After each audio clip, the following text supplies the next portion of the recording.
doença obstétrica, né? Ou seja, só mulher grávida tem isso, né? E ela é caracterizada por uma ativação, né, além do que deveria acontecer, do sistema inflamatório materno, né? E que ela cursa, do ponto de vista clínico, na grande maioria das vezes, uma situação de uma tríade clássica, né? De elevação da pressão arterial, ou seja, a mulher tem uma hipertensão, ela tem uma lesão em múltiplos órgãos, né? E um deles que responde, ou talvez o que primeiro apareça, né, na condição clínica, é a perda de proteína, que a gente chama de proteinúria, e esse processo inflamatório determina um inchaço generalizado. Então a gente pode definir pré-eclâmpsia como uma doença obstétrica, né, que aparece por razões interessantes após a 20ª semana de gestação, na segunda metade da gestação, e é caracterizada, digamos, de uma forma mais simplista, mas talvez didática, por hipertensão, edema e proteinúria. Essa seria a definição de pré-eclâmpsia. Acho que a importância da doença, além dela ser, enfim, fascinante, né, quando você pensa no processo, é que ela é extremamente agressiva, né, do ponto de vista materno, né? Ela pode levar à insuficiência de múltiplos órgãos, ela tem uma elevação constante, né, ela vai piorando progressivamente, e acho que o que deve ser destacado é que ela é, aqui no Brasil, em todo o mundo, né, uma causa muito importante de mortalidade materna, ou seja, as mulheres morrem de pré-eclâmpsia.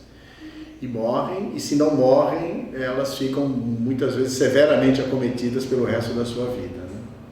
E uma morte materna é uma tragédia por si só, mas além disso você também tem a necessidade de você interromper a gestação por conta disso, e, portanto você tem uma prematuridade associada à doença em larga escala. É uma doença que atinge tanto a saúde da mãe, como a saúde do feto e a saúde do recém-nascido. Se estima que aproximadamente, dependendo da faixa de risco, dependendo de algumas condições, ela deve acontecer em torno de 3 a 5% de todas as gestações, ou seja, cada 100 mulheres, de 3 a 5 poderão ter pré-eclâmpsia. Uma doença inflamatória, e a origem disso, ela está naquilo que a gente chama de interface materno-fetal, ou seja, para que a gravidez aconteça de forma equilibrada, né, a gravidez é uma espécie de um enxerto, digamos assim, né? Então o sistema imunológico da mãe, ela precisa, digamos, permitir que esses antígenos, né, que tiveram origem do pai, possa, digamos, invadir a descida, né, invadir o útero da mulher e permitir, né, de uma forma maravilhosa, o desenvolvimento de um bebê. Na pré-eclâmpsia, provavelmente, esse equilíbrio ou essa situação acontece de forma avariada, ela não é perfeita, né? E isso desencadeia na paciente uma exacerbação desse processo inflamatório. E esse processo inflamatório, ele lesa potencialmente todos os órgãos da mãe, todo o organismo da mulher está afetado. Então, por exemplo, nos rins, ela vai ter perda de proteína, ela vai ter lesões que levam à insuficiência renal, ela vai ter problemas hepáticos, ela vai ter, enfim, a chance até de ter uma ruptura hepática com uma hemorragia catastrófica. Ela tem uma ativação daquilo que a gente chama de uma ativação endotelial, que é o revestimento interno das arteríolas. Isso ativa o sistema de coagulação. Então, essa mulher pode ter uma coagulação intravascular disseminada, ela pode ter um edema pulmonar, ela pode ter um edema cerebral, né? E a placenta também, de alguma maneira, ela pode ser também avariada, digamos assim. E com isso ela vai diminuindo, né, a oferta, né, o fluxo de sangue, de alimentos, de nutrientes, de oxigênio para o bebê. E a eclâmpsia, a rigor, ela sinaliza o acometimento cerebral da mulher, né? E que é um ponto extremamente marcante, que a eclâmpsia seria a situação de convulsão. Então a mulher tem uma convulsão como se fosse uma crise epilética, né? Então, como eu disse anteriormente, você tem um acometimento de múltiplos órgãos, os rins, o fígado, enfim, o coração e o cérebro também. E o sinal clínico marcante disso é a mulher ter convulsão, como se fosse uma crise epilética, ela fica cega eventualmente. Então, por isso que se dá o nome de pré-eclâmpsia, né? Muitas vezes a mulher é gravemente acometida e o único tratamento que se conhece hoje para pré-eclâmpsia é a retirada da placenta. Então, assim, ou o bebê é afetado antes por essa restrição, né, da circulação, ou ele é afetado, às vezes ele nem está sofrendo tanto assim, digamos, né, mas a condição da vida da mulher está tão em risco que você precisa tirar a placenta. E por enquanto não dá para tirar a placenta sem retirar o bebê. Então, isso acarreta aquilo que a gente chama de prematuridade eletiva, né? Eu diria que o maior prejuízo para o bebê, para o feto, está relacionado à prematuridade, né? Muitas vezes aqui o serviço de alto risco muitas vezes tem que lidar, né, com um dilema de interromper uma gravidez. Imagine um bebê que pesa 600 gramas, 700 gramas, né? Então, assim, a possibilidade de sobrevivência é razoável, né? Aqui na Unifesp essa chance é razoável, mas independente disso você tem que pensar não só em sobreviver, né? Mas como é a qualidade, né, da vida dessas crianças extremamente prematuras no futuro, né? Em toda a sua vida. A grande questão hoje assim, é identificar, como eu disse, se tem uma chance de 3 a 5%, a questão é identificar quem são as mulheres de mais risco para desenvolver pré-eclâmpsia. Notar que assim, isso não é para assustar ninguém, né? Porque é o contrário, né? Ou seja, se você imagina que é uma doença que afeta 3 a 5%, né? 95% terão uma gravidez saudável, né? Então a missão dentro da predição é identificar essas mulheres de maior risco e promover um acompanhamento um pouco mais cuidadoso, enfim, né? Porque a pré-eclâmpsia ela vai subindo os degraus, né? Então, se você intercepta ou identifica um caso mais cedo, te permite avaliar ou acompanhar com mais cuidado, né? E você pode ganhar alguns dias ou algumas semanas preciosas, né? E ao contrário, infelizmente, às vezes você recebe as pacientes já numa condição que você não tem mais o que fazer, né? Então, o que parece, né, levando em conta essa questão inflamatória da doença, né, algumas situações que a mulher já tem, podem, né, digamos, colocá-la numa situação de risco diferenciado. Então, por exemplo, hoje no Brasil, mais de 50% da população das mulheres está ou em sobrepeso ou em obesidade, né, baseado no seu índice de massa corpórea, né? E o tecido gorduroso, ele é potencialmente uma condição de exacerbação de inflamação, né?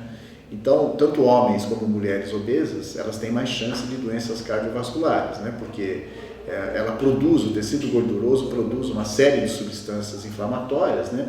E que no caso da pré-eclâmpsia é como se fosse um território facilitador. Então isso aumenta a chance dela desenvolver esse quadro todo, né? As mulheres que têm diabetes, isso também tem uma sobreposição. Hoje é muito preocupante mulheres ou homens jovens, né, obesos, e por conta disso terem problemas de hipertensão arterial e diabetes, né, pela sobrecarga, né? E o diabetes também é uma doença relacionada a toda essa questão e é um território facilitador. Da mesma maneira aquelas mulheres que já têm hipertensão crônica, né? Hoje existe um fenômeno interessante, né, social, que um número grande de mulheres, elas reservam, né, a sua gravidez para uma faixa um pouco mais avançada da sua vida, digamos assim. Não que elas sejam velhas, né, mas hoje é comum uma mulher resolver engravidar acima dos 35 anos, com 40 anos, enfim. Então essa é uma faixa de idade em que já existe a chance de, se ela tiver uma predisposição a isso, né, de estar com hipertensão crônica, de estar mais gordinha, de ter diabetes, enfim. E outra coisa também interessante é assim, existe um componente genético relacionado a isso, né? Então as mulheres cujas mães tiveram pré-eclâmpsia, elas têm uma chance maior de ter pré-eclâmpsia. E se elas já tiveram pré-eclâmpsia, elas têm uma chance maior de repetir pré-eclâmpsia numa gestação, né, numa posterior gestação. As possibilidades de prevenção são muito pobres, né? Existem algumas alternativas que poderiam reduzir esse risco, mas prevenir completamente não, né? São muito pobres essas possibilidades. Se a gente for pensar em termos de saúde geral, talvez você possa, e essa é uma questão talvez que vale a pena a gente colocar, eu espero que esse material possa ser útil, né? Por exemplo, para as mulheres que pretendem engravidar. A primeira coisa é saber que existe pré-eclâmpsia. Se você nunca ouviu falar disso, talvez você não tenha como se defender, né? Então talvez você possa, né, pensar, bom, se eu estou um pouco mais gordinha, acho que eu vou talvez me planejar, né, eu vou me programar para entrar na gravidez numa condição de menor risco para a pré-eclâmpsia, né, e conversar com o seu médico, com o seu ginecologista, enfim, sobre como ela poderia reduzir esse risco. Talvez perder peso já é um fator modificável de risco, digamos assim, né, claramente modificável. Você não pode modificar a sua genética, né, se a sua mãe teve pré-eclâmpsia, enfim. Mas isso é possível você se modificar. Então eu acho que é um passo interessante. A segunda questão, talvez assim, de intervenção, você pode não prevenir o desenvolvimento da doença. Essa redução pode ser obtida com uma redução muito pequena com o uso de aspirina em baixa dose, né? Aquela ativação endotelial que eu me referi, ela ativa, né, o sistema de coagulação e as plaquetas, né, que são os elementos que a gente tem no sangue, né? Então, quando a gente usa aspirina em baixa dose, em geral, a gente arredonda isso para 100 miligramas por dia, né? Seria um AS infantil, né? Isso parece reduzir um pouco o risco de pré-eclâmpsia. Deve ser tomado uma vez ao dia, é uma medicação, digamos, sem riscos, né, do ponto de vista materno e fetal. Então, essa é uma recomendação para essas mulheres de risco especificamente, né?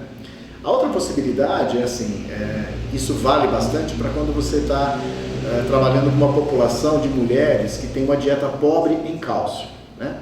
O cálcio é muito importante hoje na dieta e ele é obtido através dos derivados do leite, através de frutos do mar, peixe, enfim, todos os derivados, né?